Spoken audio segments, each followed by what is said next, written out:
Hare Krishna everyone and welcome back to my YouTube channel. क्या आपको भी क्लोथ्स की शॉपिंग करना बहुत पसंद है, पर आपको अक्सर नहीं पता होता कि कुछ वर्ड्स को या वोकैबुलरी को इंग्लिश में क्या कहा जाता है? तो आज के इस वीडियो में हम बात करेंगे क्लोथिंग शॉपिंग रिलेटेड वोकैबुलरी के बारे में। तो चलिए बिना देर किए इस वीडियो की शुरुआत करते हैं। हम क्लोथ्स की शॉपिंग या तो फिर किसी स्टोर से कर सकते हैं या फिर मॉल में जाके कर सकते हैं। जब हम स्टोर या मॉल के बाहर उस शॉप के बाहर खड़े होते हैं उसे एंट्रेंस कहा जाता है।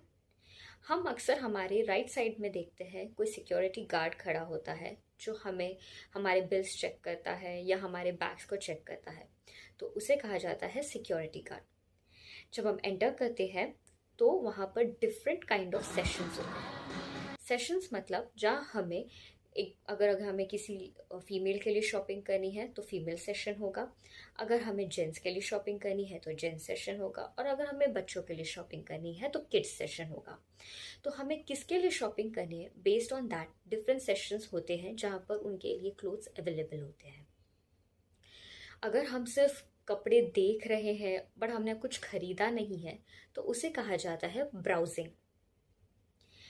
और जो कांच पे कपड़े लगे होते हैं, जो डिस्प्ले होते हैं, उसे कहा जाता है विंडो डिस्प्ले। जो स्टैचूज होते हैं जिस पे कपड़े डिस्प्ले हुए होते हैं उसे स्टैचू नहीं कहा जाता, उसे कहा जाता है मैनिकिन। ये एक डमी स्टाइल ऑफ स्टैचू होता है जो कपड़ों की डिस्प्ले के लिए यूज होता है, तो इसे कहते हैं मैनिकिन। फिर जब हम कपड़े चॉइस कर लेते हैं और हमें उन्हें ट्राई करके देखना होता है कि कहीं वो हमें फिट आ रहे हैं या नहीं, या लूज है तो कि नहीं, तो इसे हम ट्रायल रूम में जाके चेक करते हैं। इसे ट्रायल रूम भी कहा जाता है या फिटिंग रूम भी कहा जाता है। अगर हमें रेडीमेड बनाए हुए कपड़े चाहिए तो उसे हम टेलर मेड कह सकते हैं, जहाँ पर हम हमारे मेजरमेंट्स देके कपड़े उस साइज के बनवा लेते हैं। तो जब हमें ऐसा कुछ करना होता है तो उसे हम कहते हैं टेलर मेड। उसके बाद ये जो चीज़ होती है जिसमें हम कपड़े कलेक्ट कर सकते हैं या फिर हम इसमें अपने सामान को ऐड कर सकते हैं, इसे कहा जाता है शॉपिंग कार्ट या फिर शॉपिंग ट्रॉली। अगर हमें शॉपिंग कार्ट या ट्रॉली यूज़ ना करनी हो तो अक्सर आपने बास्केट देखी होगी।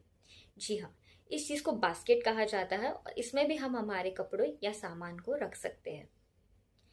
हमें अक्सर मॉल या स्टोर में कुछ लोग मिलते हैं जो हमारी हेल्प करते हैं कुछ स्पेसिफिक देखने के लिए। जैसे अगर हमें कोई स्पेसिफिक टाइप का क्लोथ देखना हो या कोई साइज देखनी हो या कुछ चूज करना हो तो वो हमें गाइड करते हैं या हमें असिस्ट करते हैं, उन्हें कहा जाता है असिस्टेंट। फिर जब हम शॉपिंग कर लेते हैं तो हमें उसका बिलिंग करना होगा। बिलिंग करते टाइम हम हमेशा प्राइस देखते हैं, तो जो ये टैग होता है जिस पे प्राइस लिखी होती है इसे कहा जाता है प्राइस टैग। फिर हम जब बिलिंग करने जाते हैं तो जो वहाँ पर इंसान मौजूद होता है जो हमारी बिलिंग करता है, हमसे पैसे कलेक्ट करता है, उसे कहा जाता है कैशियर। और उनके पास जो एंटर करने की, अमाउंट एंटर करने की, प्रोडक्ट के डिटेल्स एंटर करने की जो मशीन होती है उसे कहा जाता है टिल। जिस बैग को अक्सर हम हमारा खुद का बैग कलेक्ट कर सकते हैं या फिर हम स्टोर से ही या मॉल से ही बैग ले सकते हैं, तो वो जो बैग हमें देते हैं जिसमें हम हमारा सामान कलेक्ट कर सकते हैं उसे कहा जाता है शॉपिंग बैग। जो हमें बिल मिलता है उसे कहा जाता है रिसीट, जिसमें हमारी अमाउंट कितनी हुई, कितना हमने पे किया, कौन सा प्रोडक्ट हमने लिया, उसकी सारी डिटेल्स मौजूद होती है। तो ये ओवरऑल वोकैबुलरी थी शॉपिंग रिलेटेड। आई होप आपको इस वीडियो को मज़ा आया होगा। So please do like, follow and subscribe for more such content. Thank you.